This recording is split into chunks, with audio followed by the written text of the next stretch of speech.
Mas antes de falar de 82 e da briga do Pironi e do Villeneuve em si, com a explosão que foi San Marino em 82, que quando a gente fala em Gilles não tem como evitar essa pauta, vamos esmiuçar um pouco mais Mônaco e Espanha, que foram assim vitórias incríveis do Gilles e mostrava justamente essa característica que eu falo, que é a questão da totalidade de voltas da luz verde até a bandeirada, você pilotar de maneira virtuosa, insana, assim, namorando com a perda de controle o tempo inteiro, flertando com aquele descontrole o tempo inteiro, mas que no fim das contas você é recompensado e você vence aquelas corridas, no caso as duas, que foram bem elogiadas, muito elogiadas, e são elogiadas até hoje. O que a gente está fazendo é justamente isso, porque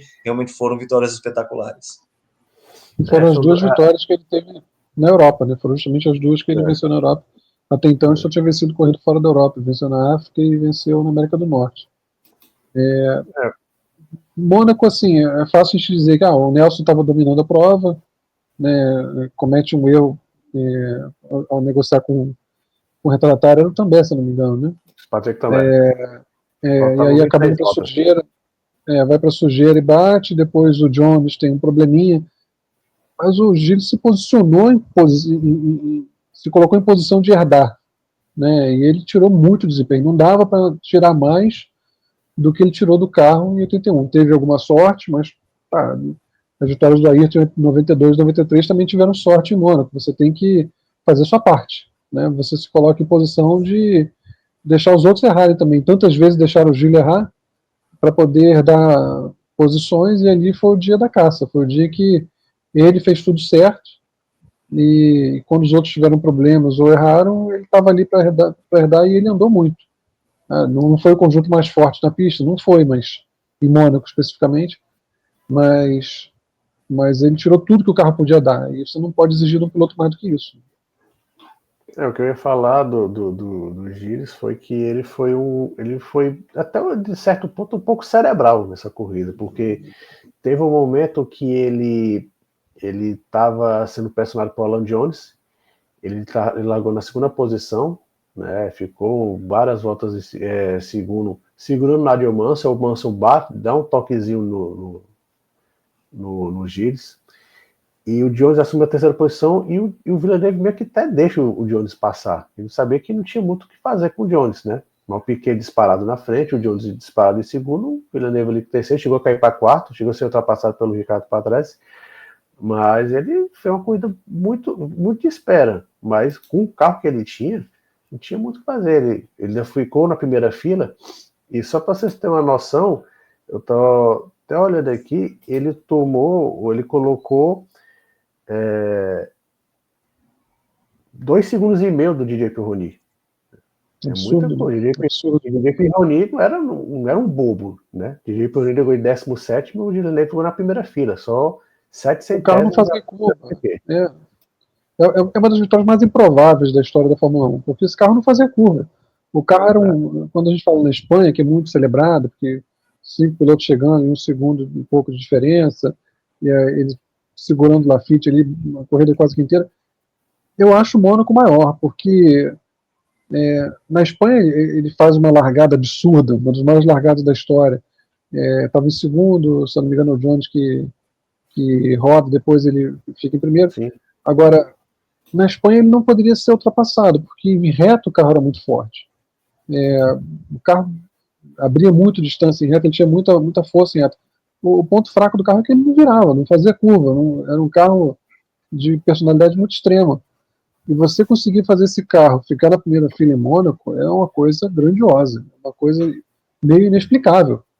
E o que ele faz, a diferença de tempo Pironi diz tudo, né? 2 segundos e meio, né, em Mônaco, em cima do Pironi, dá a ideia do quão extrema foi essa pilotagem. O Gilles era um dos poucos seres humanos que já passou pela Terra que podia fazer a pilotagem de um Keck Rosberg parecer comportada, né? Ele estava além do Keck Rosberg, né? a forma como ele toreava o carro é um negócio assim que você fala, meu Deus, como é possível um negócio desse, né? Então a gente vai para Harama, que é um circuito circuito meio de baixa, né? Circuito bem travado, mas com reta bem longa. E foi nisso também que o Gilles fez isso aí que vocês estão vendo na imagem, né? Segurou às vezes 3, 4, no final tinha até o Hélio Gilles, o quinto colocado, fungando no cogó do Gilles, né? Ele também fez uma ótima largada, né? Ele pulou de 7º para 3º, ultrapassou o Hamilton na segunda volta, o Jones rodou, né? Ele rodou aqui na volta de número 13 de 80 e ficou 67 voltas, sempre com alguém fungando no cangote dele, né? E chegou, e quando o Jacques Laffite, que tinha feito a pole, mas tinha largado muito mal, chegou na segunda posição, a impressão que se tinha era que ele ia passar sobre o Villeneuve, mas, como o próprio Jacques Laffite falou, naquele dia, só o Villeneuve poderia vencer só o Villeneuve poderia ultrapassar o Villeneuve. Então... o Laffite foi talvez o grande piloto da história de Harama, né? Fez 3 poles consecutivos, ele tinha linhas muito especiais ali para aquela pista, ele realmente é um caso de...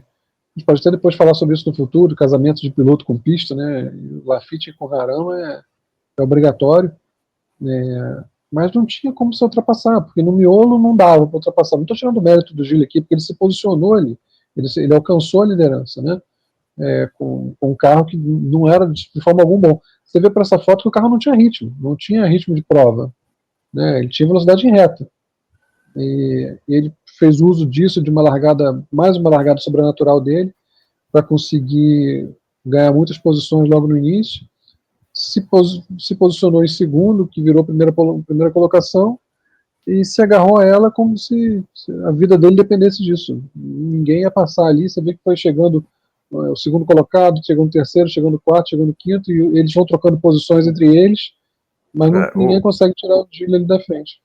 O Hamilton passou muito tempo em segundo, né? O Hamilton foi uma coisa bem borocrochô nesse dia.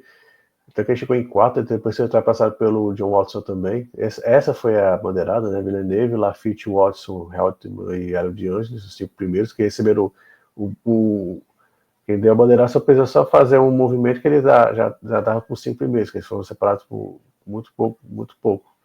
Né? Mas foi uma corrida totalmente anormal, mais uma vitória normal do Gilles, né?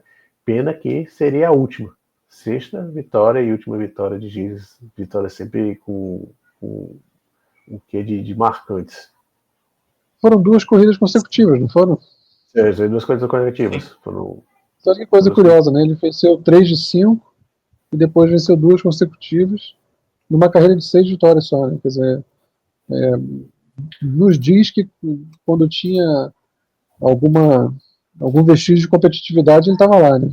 Ele estava ali. Mas só que você olha no campeonato, ele só pegou essas 2 vitórias, ele foi 4º em Zolder, né? E 3º em Montreal, que é outra coisa marcante, né? Que a gente já mostrou uma foto aqui, que é a corrida que está na chuva e ele está com um bico na frente dele, no toque com o John Watson, ele fica com um bico na frente dele para algumas voltas e chega sem bico.